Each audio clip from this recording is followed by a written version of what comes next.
Coming up, Russian forces have shelled Odessa, and for the first time, may have used a glide bomb. Ukraine is now responding with its own version of glide aerial bombs. How far can these new weapons reach? Meanwhile, Ukrainian forces have destroyed aircraft deep inside Russian territory. Putin predicts an economic collapse in Europe, while insisting everything in Russia is going just fine. At the same time, migrants from Central Asia are being forced to fight in Ukraine. Let's break down the week's most important developments. Russian attacks on civilians continue. On the night of June 28, Russian troops struck Odessa, hitting a residential building. Fires broke out on the upper floors, trapping people inside. Tragically, two people, a married couple, were killed, and 14 others were injured, including children. Earlier today, Russia launched another strike on Dnipro.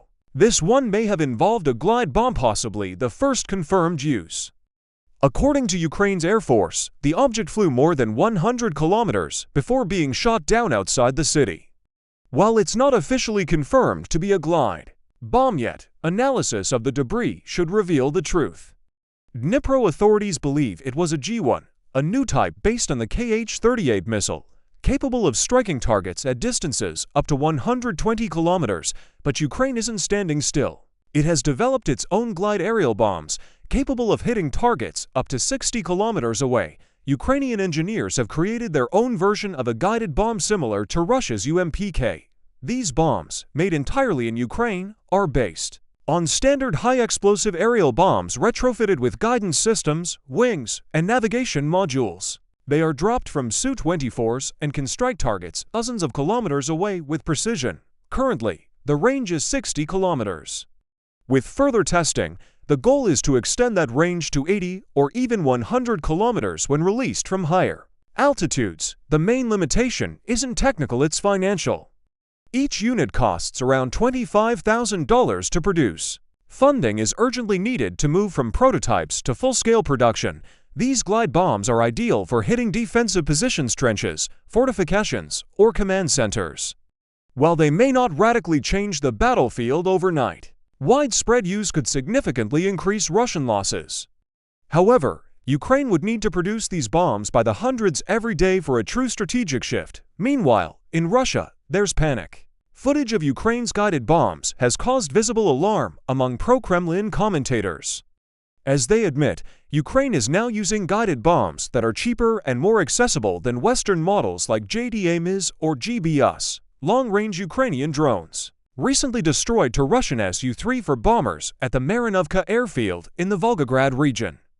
Two more aircraft were damaged, and a fire broke out across the facility. Even Russian sources confirmed the attack, calling it a costly loss that could have been prevented. In response, Russia appears to be shifting its focus toward its nuclear arsenal. Putin recently spoke about modernizing the nuclear triad, including upgraded missile systems and new delivery platforms like the Tu-160M missile carrier.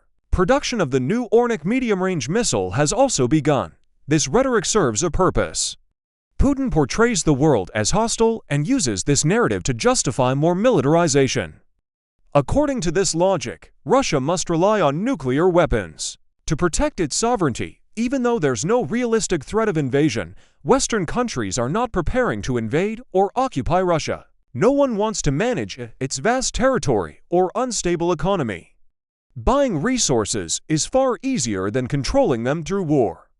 Yet, the Kremlin continues to build its besieged fortress narrative. The real problem: Russia has nuclear warheads but is struggling with delivery systems. Missile production depends on technology and talent that may no longer exist inside the country. Much of it was lost to sanctions, aging infrastructure, or simply time. Without the systems to launch those warheads, the nuclear threat is less credible than Putin wants the world to believe. Putin also made another familiar move, suggesting peace talks while blaming the West for the war and predicting an imminent collapse in Europe. He claimed Russia's economy grew over 4% last year and praised leaders like Donald Trump, saying he had survived assassination attempts and returned to the political stage. In turn, Trump praised Putin, saying global leaders like Xi Jinping and Kim Jong-un now respect the US again.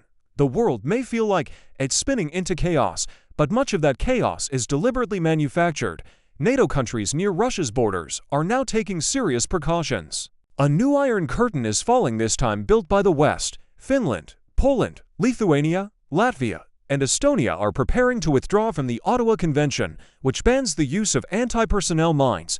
These countries are rearming, mining borderlands, and reinforcing defensive infrastructure like trenches and anti-tank barriers.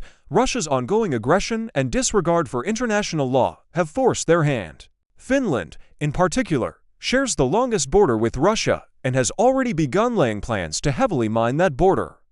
Latvia and others are preparing trenches and barriers like dragon's teeth, waiting for further developments. The concern is that if Ukraine falls, these countries could be next. Baltic leaders recognize that the battle is not only for Ukraine's sovereignty, but for their own future security. That's why they continue to send weapons and aid to Ukraine. It's a matter of self-preservation. Russia's territorial ambitions have become more explicit. Where Russian soldiers have once set foot, the Kremlin believes it has lasting claims. That logic has no legal basis, but it's now openly stated. Kazakhstan has also been quietly discussed as a future target. Meanwhile, Russia is targeting migrants from Central Asia, forcing them into military service. Many came seeking work, but are now being sent to the front lines. Repression isn't aimed at political enemies anymore, it's aimed at the poor and vulnerable, pensioners, the homeless, and migrants. A new law is pushing for the deportation of migrants whose children don't attend school, using the excuse of protecting the right to education. But in reality, it's another pressure tactic. Schools are required to report migrant enrollment data to authorities, scaring families into keeping their kids home. The result? Even more children left without education or legal protection. This is not about caring for children. It's about fear, compliance, and control. Recruiters are targeting the desperate, those without work or documentation.